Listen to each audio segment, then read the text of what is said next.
Welcome. So, today is actually the second day of what I, at this point, am calling the unfiltered version of our live streams. We're also streaming live on TikTok as well. So, if you haven't already, make sure that you hop on over to TikTok. And if you're on TikTok, hop on over to YouTube so that you can see all the replays. So my goal here is to go live daily and share 5, maybe 30 minutes worth of information on, stuff that I'm working on, stuff that I am kind of figuring out on my own behind the scenes.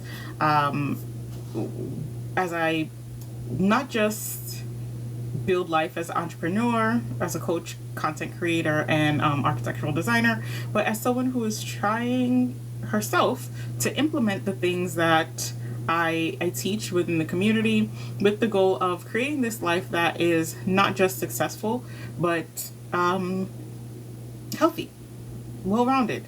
I always talk about the comparison between having money and having wealth, and the idea that wealth is more than just money. There's a mindset behind wealth, so the mindset stuff that goes along with success and fulfillment.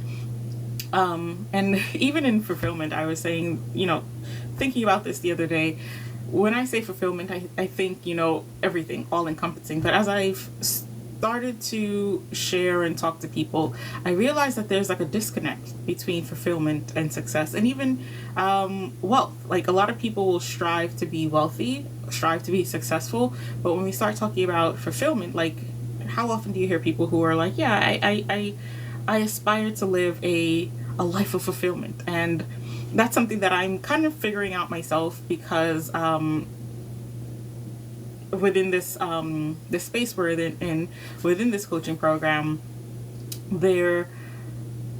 my goal to teach is fulfillment. A lot of the people that I work with are people who are looking to not like, they've gotten to the point in their life where they realize that there's something more out there, that they want more than just wealth. They want success, but more than success, they want success that is fulfilling. So you've maybe arrived in that place in your life where you have the dream job, but you're like, wait, is this all there is there anything else? Is there something more? Or you have the family that you've been working on. Most of the people I work with are career oriented, so it's like, okay, I've gotten the job that I've been working for the last 20 years of my life, now what? Or I've gotten to the point where I've built the career, I've gotten the house, the car, what is it, the house with the picket fence and the 2.3 children or 3.4 children, whatever. You've gotten all these things and you're starting to think about what else, what more is there, and now that's when people come into my space. But so I've been thinking a lot about the words that we use to describe our goals and our aspirations, and it was resonating with me a little heavily these last few days as we lead up to election day, which is today. I hope you all are going out and voting. Exercise that right. But as I was going into thinking about today, thinking about the conversations, my tendency has been to move away from social media leading up to election day. This is a habit that I've built up over the last few years, but I started to think about why that was. Talking to some friends, they're like, oh, did you see what happened on social media? I'm like, no, because I'm not on there. I go on, I have some comments, I have some conversation, I basically get on, do what I need to do, and then get out.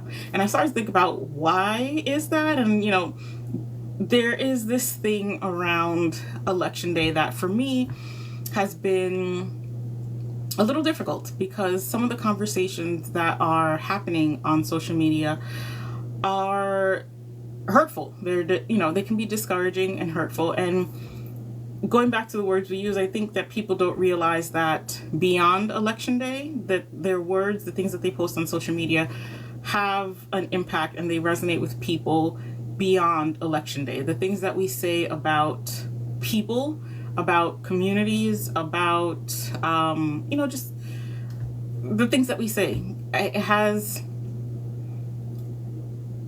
meaning beyond just when we're speaking towards or in support of a specific candidate. For myself, I made the decision to say, okay, I'm not here for a person or a political party my job in life as a faith-focused woman is to represent God in Christ. That's got to come first. Everything else comes second through 10th, secondary. And I remember hearing, maybe I want to say early 2000s, someone shared, and don't ask me for the verse. I can look for it if you need it, but you could Google it as well. But there was a verse where Paul was saying to pray for leaders,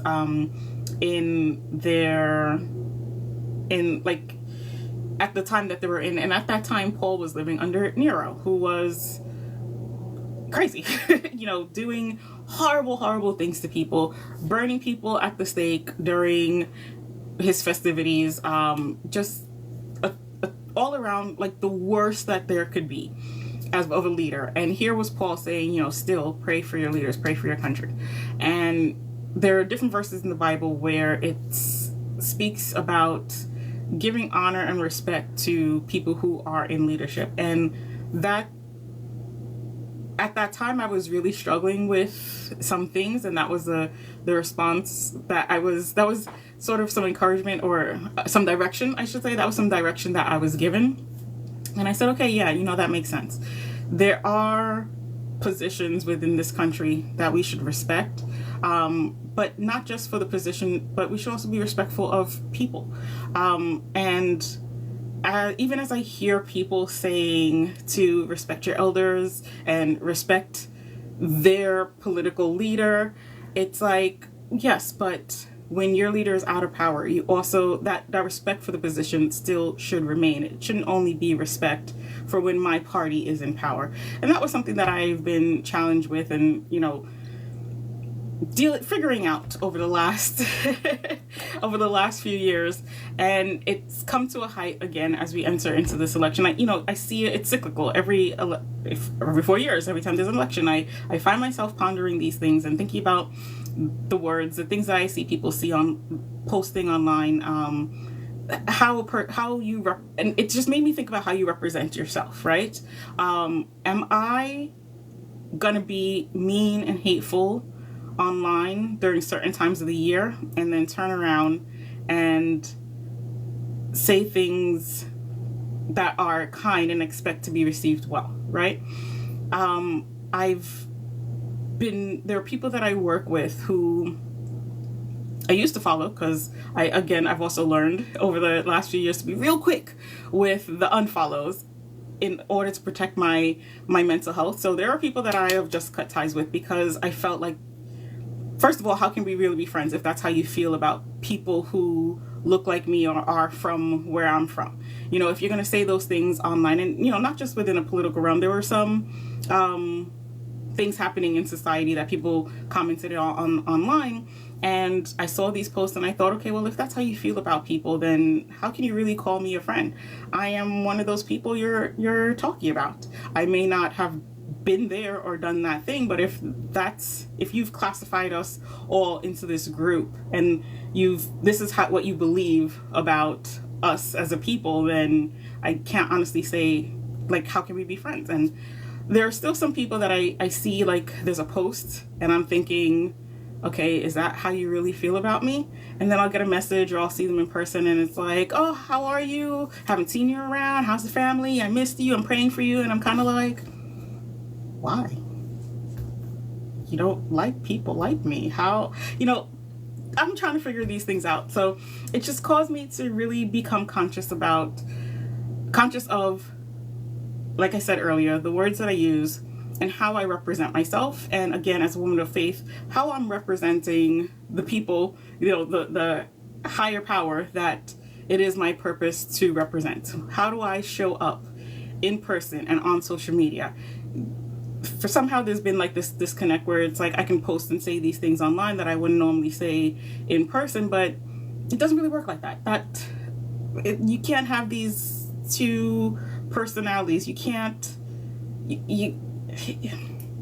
I didn't come on here to criticize or reprimand anybody, but I'm just sharing that these are thoughts that have been going through my mind, and I don't know who else is feeling this way, but I just wanted to share like that encouragement of the verse of respecting people as people for the respect that they deserve as human beings, and share that although these are situations that I am not happy to have witnessed, that are sometimes uncomfortable, and in certain instances over the past year, they've been even a little bit debilitating at sometimes, because I just got so caught up in the emotions of things when I see these kinds of things online. But I'm learning, for me, it's become a lesson to be more conscious and aware of what I say and do, how I represent myself, how I represent God as a woman of faith, how I represent my religion, how I represent my country when I'm talking to other people.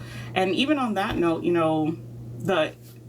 we were talking about a couple of months ago, the story of the Good Samaritan came up, and how we treat each other, and when people are watching how we treat people, and when we're conscious of how we treat people, how it comes up, and then how we treat people when no one's watching, and how we treat people when it's not a topic of discussion, and it kind of shined a light on me, and I took time to reflect and look a little bit inwards, because I was like, ooh, that is, yeah, I know what I'm supposed to do, but am I really doing that? And there have been a couple of points throughout since I've had that conversation where it's sort of been like a check in my heart to say, okay, if did you do that the right way? Did you handle that situation properly? Are you really loving your neighbor? And when I say neighbor, it's not just the person who lives next to me. It's the person in my neighborhood, the person in my community, the person who lives in the country next to me. How do I speak about and to other people? Humanity as a whole. We share this planet. We're all neighbors technically on this planet, and it's just brought a sharp light to that, and it's been a reflection to me. So I kind of just wanted to put that out there, that these are things that I'm thinking about, and I would love to know your thoughts on it as well. Have you been thinking about this? I thought about sharing this on social media for a while, and I don't know, I thought about writing a post and putting my thoughts out there, and I didn't, because I didn't want to become a part of that rhetoric. But I've decided, there might be other people who feel the way I do, who may have been hurt by words that they've seen online, or discussions that have been happening. I just wanted you to know that you're not the only one. You're not the only one considering these things. You're not the only one having these conversations. And for people who might be on the outside looking in, to just sort of become aware of the impact of the things that you write and that you say, that it may not be intentional, but sometimes the things can be hurtful. And I was even leery of that message, because I've seen comments where it's like, well, if you're getting your feelings hurt, then it sucks for you. But not everybody feels that way, So for me, I'm trying to be conscious of, if there were people that I was hurtful to, how can I not repeat that? First of all, how can I do better? And how can I prevent that from happening again? So as we go into this election day, that seems kind of like a little bit of a negative tone. That was not my intention. To wrap it up, we'll end on this note. I saw a post, and I shared it on my Facebook the other day, where people were talking about how, for us as women, there was a time where we couldn't vote. So this is a really great opportunity for us to go out and exercise our right to vote. We might be taking it for granted, but in the same way that our words have impact, every vote counts. Our votes have impact as well. The votes of the people represent, for overall the country, our votes, even on the local level. We always have that conversation about, don't just wait for a presidential election, vote on the local level as well. But our vote, the collective voice of the people, shape the overall voice of the country. So before we get down on and insult whoever, the one person who's in power at the time, it's not just the person.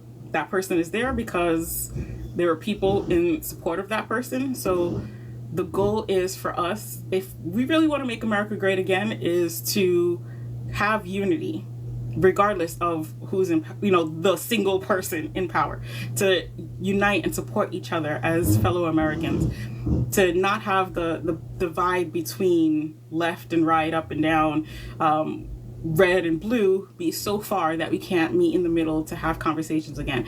It's that ability to come together and improve that is what makes us great.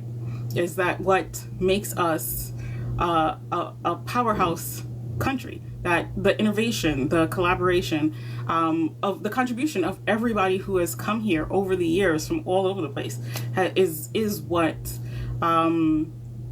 is who we are. So let that shape us moving forward, and you do that by voting. So get out there. Hope you have a great day. Hope you, if you're off, enjoy some time. Encourage some other people to get out there and exercise their right as well. And I hope that this message was not as negative as negative sounding. I wanted it to be a opportunity for upliftment and improvement. You know, we're all about constant and never-ending improvement. Sometimes that means reflecting on the tough stuff, but it also means learning from the hard situations. Like I said, there were things that made me uncomfortable or sad, but instead of getting angry or frustrated, I channel that into how I can improve for myself, how I can improve the community that I'm a part of. And I hope that that's what you get out of this as well. So I'll talk to you guys later. Thanks for joining.